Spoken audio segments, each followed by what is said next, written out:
Just looking during the commercial break just to get our ducks in a row for Albert Breer. And do you see that Dean Blandino, when he was chiming in on the Fox broadcast of Chiefs and the Eagles, said, "I'm done with the tush push"? Mm-hmm, yep. I did see that. Saying it's hard play to officiate, like we've been talking about. Because Hurts looked like he might have fumbled the ball, and then again, I don't know where we go from here. Because I mean, it came 2 votes away from getting rid of it. Maybe we should get Dean on the program. That just that sounds makes fun. me think about Albert Breer. Let's pop him up right now. Albert, how you doing? Good to see you, sir. I'm good. I was kind of thinking the same thing when Dean said that in the broadcast last night. I don't know why it bothered me, but it did. Like the ball might have come out, but it might not have come out.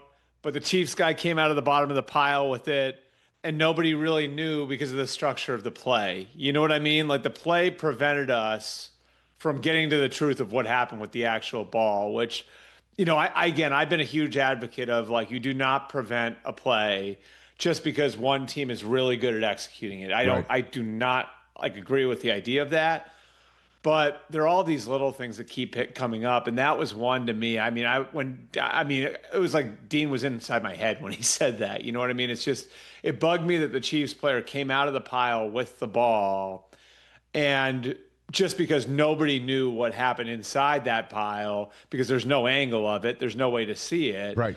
It was just the Eagles ball first down. Like, I thought that kind of, I don't know. To me, like, that was kind of weird, you know? Well, I just, unless there's body cams, right? How do you officiate, you know, something like, you know, possession of a football? I mean, Fox having this being their, you know, their, if you will, a broadcast team. Have as many cameras as possible there. So they had a perfect angle of the one where it was a clear false start on the Eagles. And a penalty like that removes the tush push from the table when you're moving them back 5 yards. So the question I have for you is on this, just to open your notebook from when this owners meeting took place. I mean, you know, the NFL changing the rules, sometimes like a tanker turning around, it takes more than just you know, one turn to get it turned around. Do you think that this is targeted, if you will, for removal? Well, yeah, for sure. Because like anything that they table from March to May is basically code saying that the commissioner wants to change the rule, or someone high up at the league office wants to change the rule, and they don't have the votes. So they're going to give themselves the extra 2 months to try to work out some level of change. And of course, it became the biggest topic at the May meeting, and they didn't wind up getting it changed then. But I know that there are a lot of people at the league office that feel really strongly that it should be taken out of the game.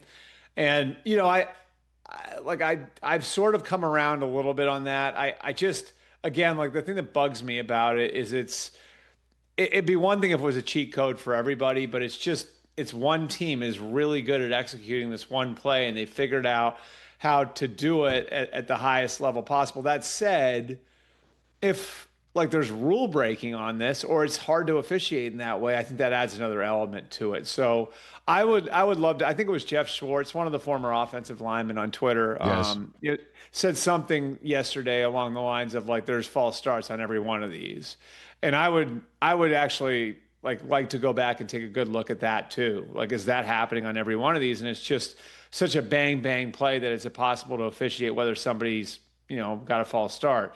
Here's the other part of it. Yes, Albert Breer. Here's the other part of it. Yes. They're not always pushing Hurts. Like, he doesn't always need the push.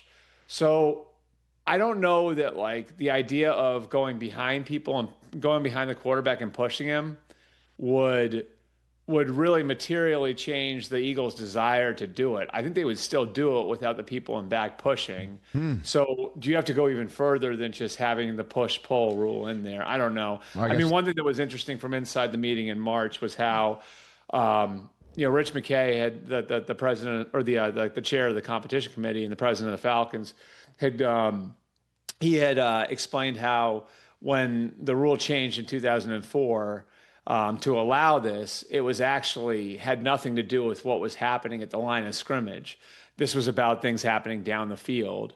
And, you know, they thought it was too difficult to officiate this stuff down the field, where someone would come flying in and it was hard to tell whether he was blocking an opponent or pushing his own teammate into the end zone. So that's actually why that rule about pushing and pulling a teammate came out of the rule book in 2004, something that had zero to do with what the Eagles are doing. Albert Breer, Sports Illustrated's MMQB, is out there right now. We were just talking, starting on the Disney Plus, ESPN app, everywhere side, about the Tush Push from the Eagles-Chiefs game being front and center.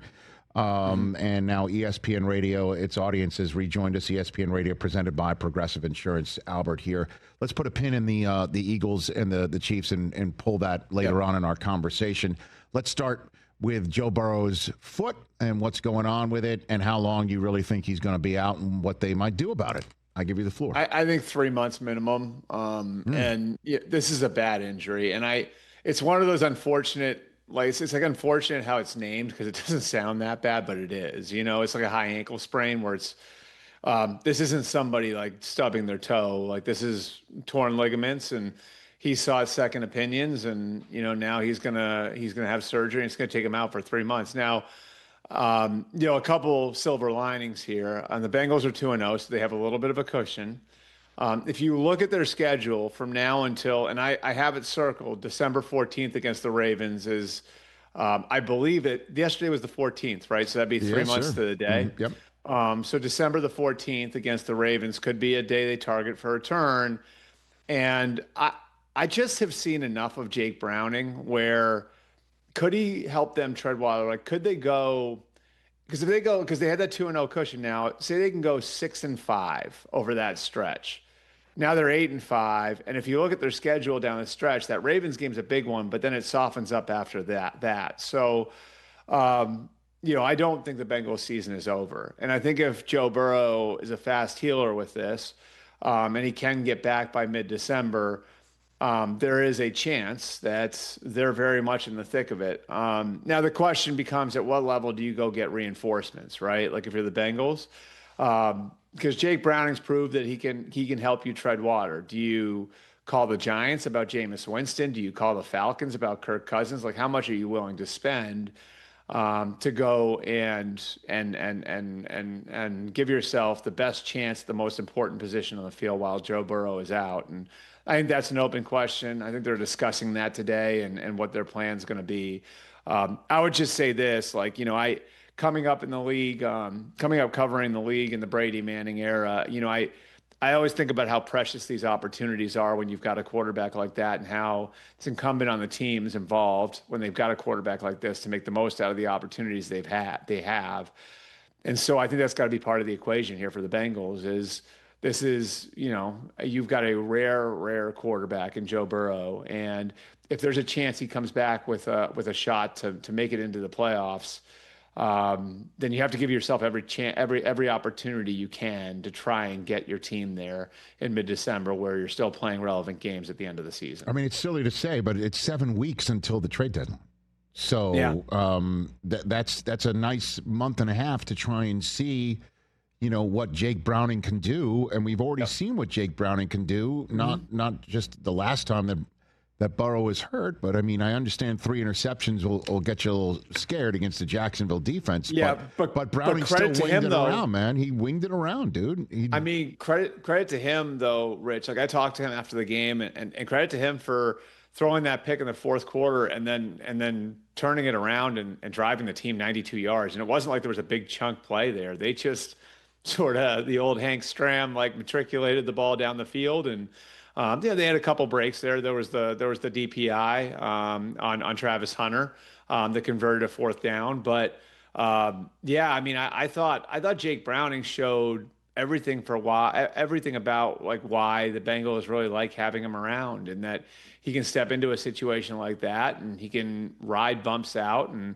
I actually think he deserves credit for riding the 3 interceptions out and being able to lead that 92-yard touchdown drive at the very end. They've got confidence in him in that building. And so, again, I look at their situation. I look at their schedule. I just don't think the season's over, I think you're going to have to, probably pull some upsets. Like, you'll have to split with the Steelers. Both the Steeler games are while Joe Burrow is out. I think that's reasonable to say, that will be one requirement. But I think they've got the team to do it if they can continue to improve on defense. All right, let's move on, Albert Breer, to the team that I mentioned in hour number one is, I guess, of all the 0-2 teams, the one that's the hardest 0-2 might just be Miami, with a team that gets blown out on the road to start the season. 2 days later, they're having a team meeting.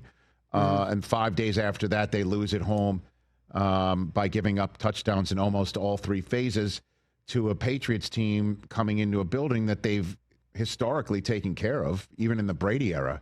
Right. So where do things stand in Miami right now? Certainly with a lot of people talking today about Tua's comments that Tyreek Hill needs to track his ball when he's throwing it, Albert. Yeah.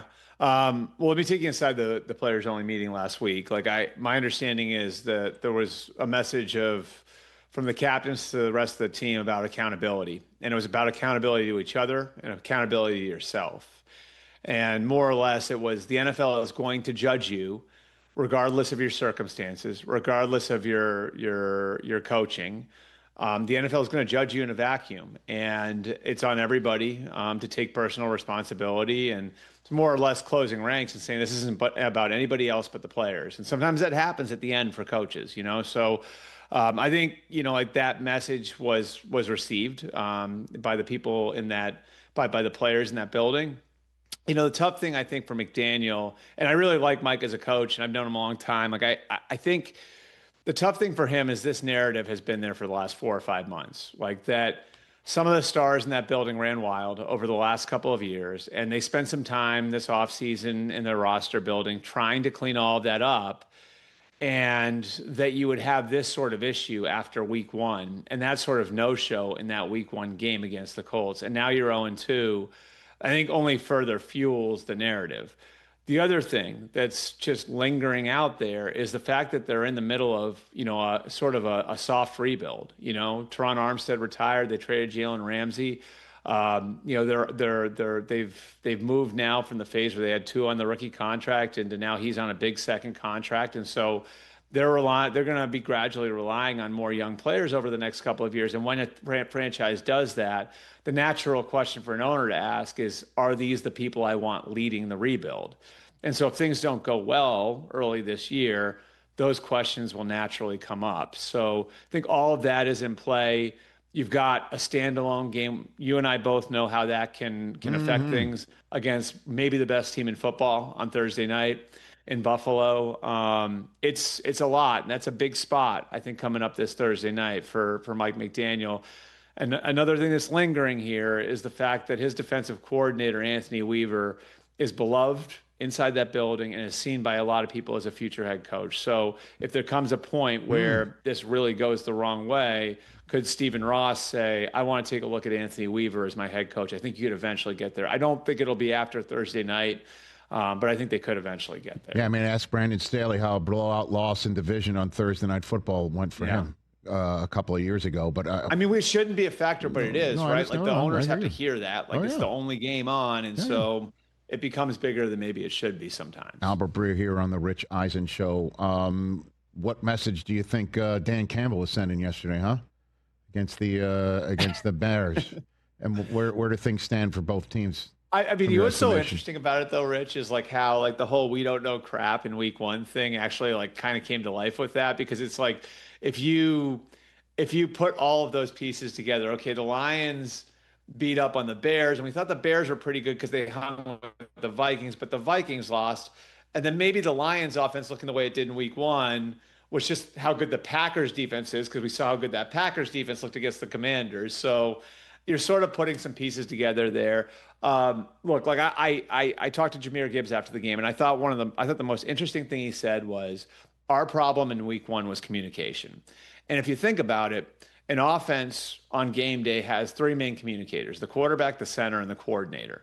And 2 of those 3 pieces have been pulled out, right? So you have, going into Green Bay, if you're Detroit, a new center and a new offensive coordinator with Jared Goff back as the quarterback. You're playing against a defense that is a new piece in Micah Parsons. You have no idea how they're going to use him, and a loud environment at Lambeau. And so, what Gibbs said was our communication was really stressed, and we didn't think we did nearly a good enough job of it. Then they come home they have this motivation of everybody thinks we're dead now. Johnny Morton's got a game under his belt as the offensive coordinator, and they have an opportunity to really put their foot on the gas. And I think there's this chip on their shoulder too, which I thought was kind of interesting. And I think you heard it if you really listen to what Dan said during the week and after the game, you really heard it. It's like Ben Johnson is great and did an awesome job here. And I think they all respect him. But Jamison Williams is a good player. Amon-Ra St. Brown's a good player. Penei Sewell and Taylor Decker are fantastic tackles. Sam Laporte is a great tight end. Jahmyr Gibbs is a really good running back. Jared Goff is a quarterback who's gone to conference title games with 2 different franchises. I think there were a lot of players that felt like this was about us too. This wasn't just about Ben. So I think it was a combination of, the first 2 weeks of the season, the adjustment and communication, and then I think a few guys, at least a few guys in that building, having a little bit of a hair across their ass about some of the perception on how that whole thing was put together over the last couple of years. Interesting way of putting it right there. Yeah. Did Russell Wilson? I don't know if your Disney Plus. I think this is my first Disney Plus appearance, so I'm not sure if that's okay. It's all good. Give me the rules. It's all good. I think that line is in Encanto 2 coming up. Listen, did Russell Wilson stave off Jackson Dart?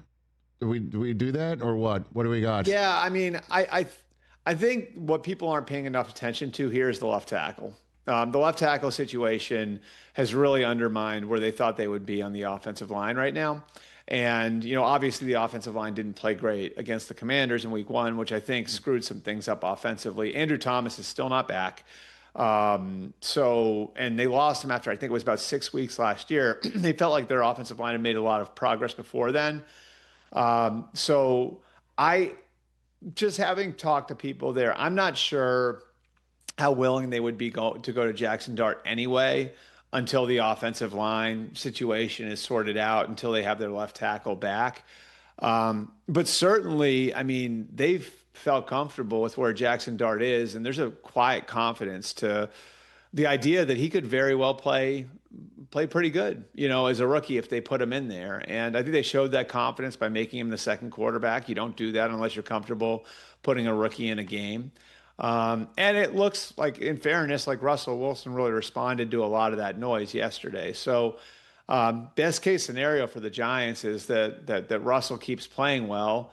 And, Jackson keeps developing. And, if Jackson looks like he's really pushing him in week 10, week 11, and the team's winning, that's a good problem to have. I do have their schedule up, though.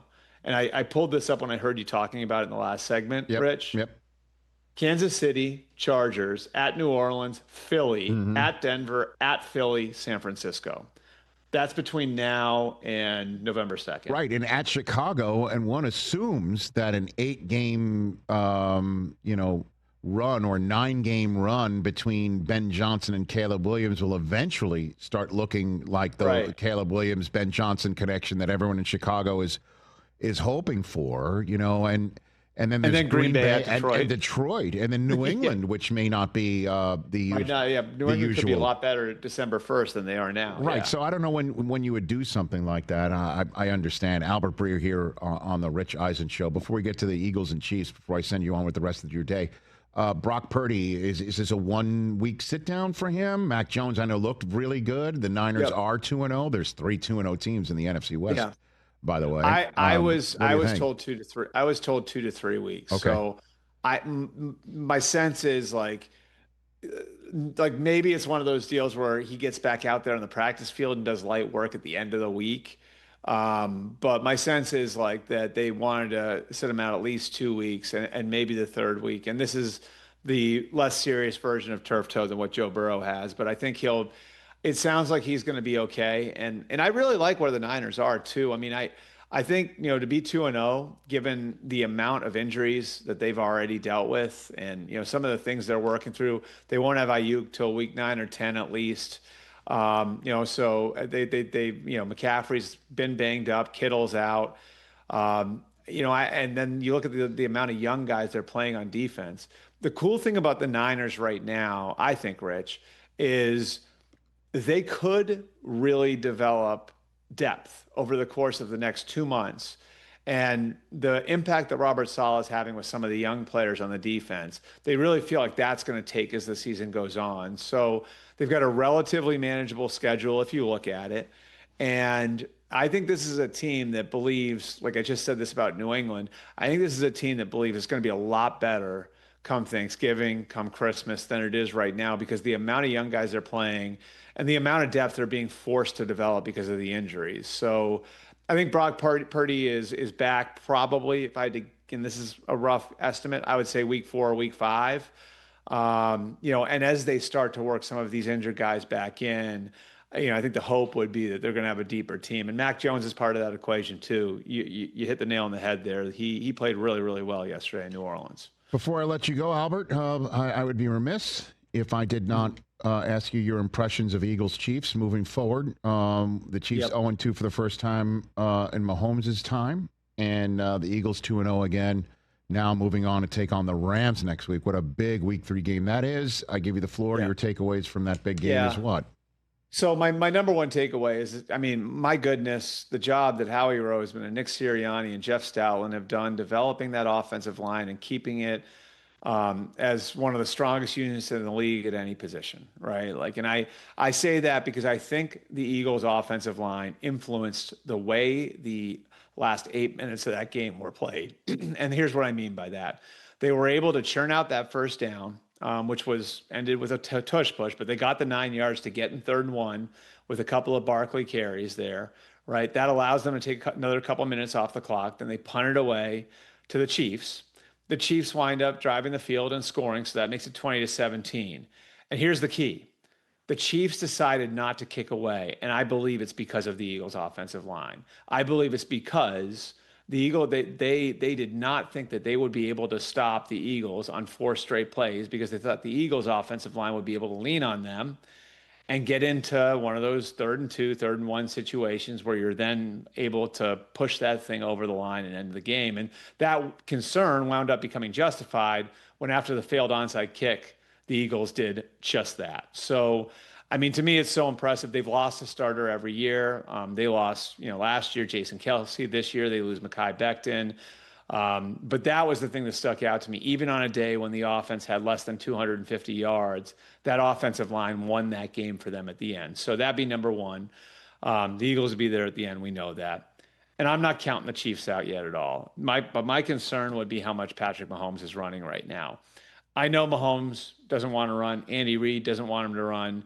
I feel like when you see him run this much, as he's run the first couple of weeks of the season, you were there in Brazil for it, it means they don't have the answers right now. Now, I think that they're just, the same principles I used in talking about the Patriots for 20 years, I use talking about them. I think they'll figure it out. But this is going to be a process, and how do you survive and keep your record where it needs to be over the next 6 or 7 weeks, so you can get Rashee Rice back, so you can get Xavier Worthy healthy, so you can get Josh Simmons the experience that he needs as your left tackle. I think those are the big things. And I trust that Andy Reid and Matt Nagy and Steve Spagnuolo on the other side of the ball will be able to figure it out. But this is definitely a little bit of a different challenge. Albert, you're the man. Thanks for the time. Greatly appreciate it. Look forward to our next chat already. Everybody check out the MMQB on Sports Illustrated from the great Albert Breer. You be well, sir. All right. Thanks, Rich. Hey, you made it all the way to the end. Thanks for that. Check us out every single day streaming live on Disney Plus and the ESPN app 12 to 3 Eastern.